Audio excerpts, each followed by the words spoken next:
नमस्कार शेतकरी बांधवांनो, मी रोशन भावने स्वागत करतो आपल्या विदर्भ मराठी कॉर्नर या युट्यूब चॅनलवर. आज तुमच्यासाठी अशी एक नवीन योजनेसह माहितीसह व्हिडिओ घेऊन आलेला आहे. ती म्हणजे तार कुंपण योजना. महाराष्ट्र शासनामार्फत राबवली जाणारी अतिशय महत्त्वाची योजना.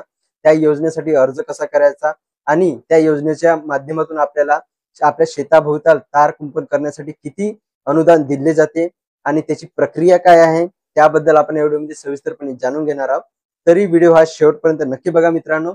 आणि तुम्ही जर चॅनलवरती नवीन असाल तर चॅनलला नक्की सबस्क्राईब करा.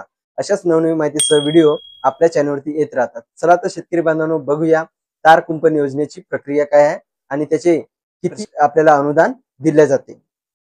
तर मित्रांनो, तार कुंपण योजनेबद्दल जाणून घेऊया. तार कुंपण योजना ही महाराष्ट्र शासनामार्फत राबवली जाणारी शेतकऱ्यांसाठी अतिशय महत्त्वपूर्ण योजना आहे. म्हणजे शेतकऱ्यांचे जे काही जंगली प्राण्यांपासून किंवा इतर प्राण्यांपासून जे काही शेताच्या पिकातील नुकसान होत असेल, त्या नुकसान न होण्यासाठी सरकारने तार कुंपण योजना राबवण्याचे ठरवले होते आणि त्यानुसार महाराष्ट्रामध्ये तार कुंपण योजना सुरू केलेली आहे. त्यामध्ये तार कुंपण योजना ही सरकारद्वारे दिली जाणारी एक योजना आहे, जी शेतकऱ्यांना त्यांच्या शेताभोवती तार कुंपण करण्यासाठी आर्थिक मदत पुरवते.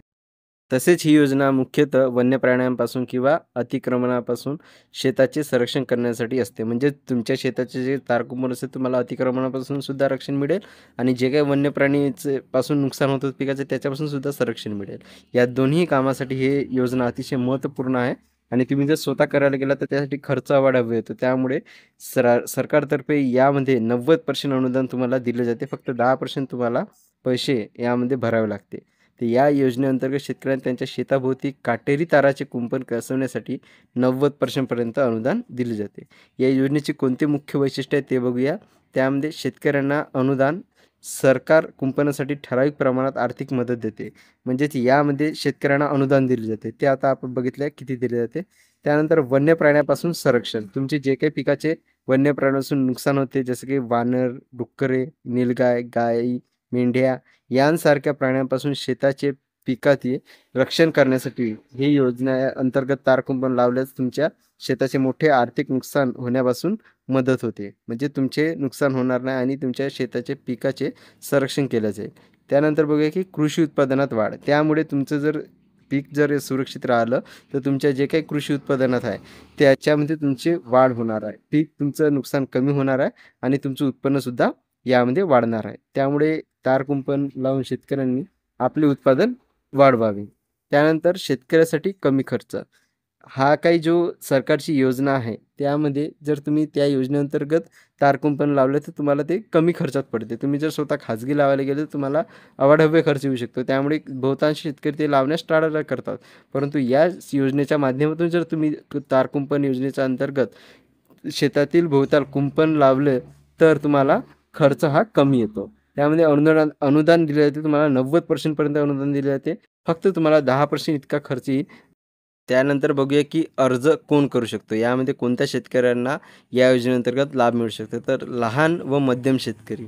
जे काही आहे लहान म्हणजेच 1 हेक्टर किंवा 2 हेक्टरपर्यंतचे जे काही शेतकरी आहे, तो शेतकरी या योजनेअंतर्गत लाभ घेऊ शकतो. त्यानंतर स्वतःच्या नावावर शेती असलेले शेतकरी. म्हणजेच तुमची शेती हे स्वतःच्या नावावर असणे आवश्यक आहे. त्यांनाच या योजनेचा लाभ दिला जाते. तसेच जे काही सहकारी गट आहे किंवा गट शेती करणारे शेतकरी आहे, म्हणजेच अनेक शेतकरी मिळून जर शेती करत असेल त्यांनासुद्धा किंवा सहकारीच्या माध्यमातून जे शेती करत असेल, सामूहिक शेती करत असेल त्यांनासुद्धा या योजनेअंतर्गत लाभ दिला जाते. त्यानंतर आता बघूया की अर्ज कसा आणि कुठे करायचा. तर शेतकरी बांधवांनो, अर्ज हा तुम्हाला ऑनलाईन करावा लागेल. त्यासाठी तुम्हाला महा-डी-बी-टी पोर्टलवर ऑनलाईन अर्ज संबंधित तालुका कृषी अधिकारी किंवा पंचायत समितीकडे अर्ज सादर करावा लागेल. म्हणजे तुम्हाला महा-डी-बी-टीवर जाऊन अर्ज करावा लागेल आणि तुमची जे काही पंचायत समिती असेल त्यामध्ये तुम्हाला सिलेक्ट करून त्या पंचायत समिती अंतर्गत तुम्हाला हा अर्ज सबमिट करावा लागेल. त्यानंतर शेतकऱ्यांनी त्यांच्या तालुक्याच्या पंचायत समिती कार्यालयात ऑफलाईन अर्ज सादर करावा. तुम्ही ऑनलाईन अर्ज केल्यानंतर त्याची जे काही प्रत आहे ते आणि त्याच्यासोबत जे काही आवश्यक डॉक्युमेंट्स आहेत ते जोडून तो प्रत तुम्ही तुमच्या पंचायत समितीमध्ये ऑफलाईनपणे सुद्धा जमा करायची आहे. त्यानंतरच तुम्हाला याचा लाभ मिळणार आहे. त्यानंतर बघूया की याच्यामध्ये कागदपत्रे कोणती लागणार आहे. त्यामध्ये सर्वप्रथम तुम्हाला लागेल तुमच्या शेतीचा जमिनीचा 7/12. त्यानंतर जो काही 8 असतो तो लागेल. त्यानंतर तुमचं स्वतःचं आधार कार्ड, म्हणजे ज्याच्या नावाने तुम्ही अर्ज करता त्याचं आधार कार्ड.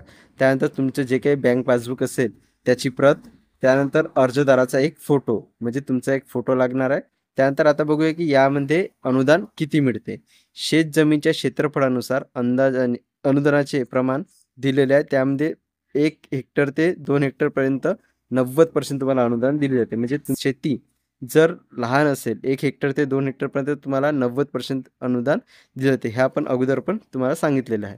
त्यानंतर 2 ते 3 हेक्टर जे काही 2 ते 3 हेक्टरवाले शेतकरी आहे त्यांना 60% अनुदान दिले जाते. म्हणजे तुमचे जे क्षेत्र वाढलं तर तुम्हाला अनुदान हे कमी मिळते.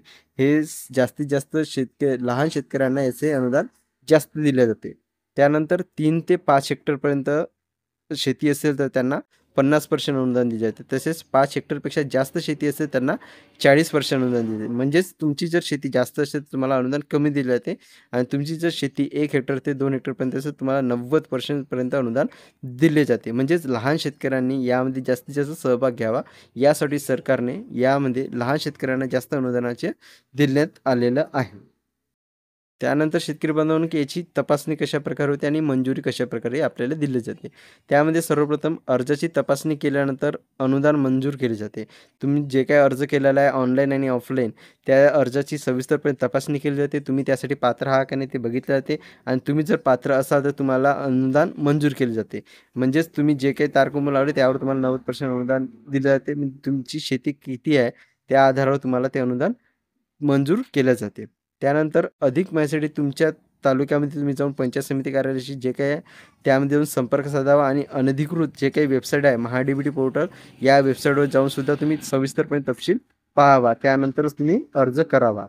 तसेच तुम्हाला काही अडचण आल्यास तुम्ही जे काही तुमच्या तालुका कृषी अधिकारी असतात किंवा जे काही पंचायत समितीमधील जे काही शेतकरी बांधवांशी संबंधित अधिकारी असतात त्यांच्याशी संपर्क साधून या योजनेबद्दल सविस्तरपणे त्यांना माहिती मागा आणि त्यानुसारच तुम्ही अर्ज करा आणि या योजनेचा लाभ. तसेच मित्रांनो तुम्ही जर या योजनेचा अगोदर लाभ घेतलेला असेल किंवा लाभ घ्याल तर त्याचा काय अनुभव होता ते नक्कीच आपल्या कमेंट बॉक्समध्ये सांगा. त्या माध्यमातून इतर जे शेतकरी बांधव आहेत त्यांना सुद्धा याबद्दल माहिती मिळेल की तुम्हाला कोणत्या अडचणी आल्या आणि तुम्हाला कशा प्रकारे त्याचा लाभ मिळाला असा तुमचा अनुभव शेअर करायला विसरू नका. तर मित्रांनो ही होती तार कुंपण योजनेविषयी सविस्तर अशी माहिती. तुम्हाला ही माहिती कशी वाटली ते नक्कीच कमेंट बॉक्समध्ये सांगा आणि तुमचा या योजनेबद्दल काय अनुभव आहे ते सुद्धा शेअर करायला विसरू नका. तसेच तुम्हाला व्हिडिओ जर आवडला असेल तर व्हिडिओला नक्कीच लाईक करा आणि तुम्हाला अशाच नवीन माहितीसाठी व्हिडिओ आपल्या चॅनलवर येत राहतात. त्यासाठी आपल्या चॅनलला सबस्क्राईब करायला विसरू नका. चला तर मित्रांनो भेटूया अशाच एका नवीन माहितीसह नवीन व्हिडिओमध्ये. तोपर्यंत धन्यवाद.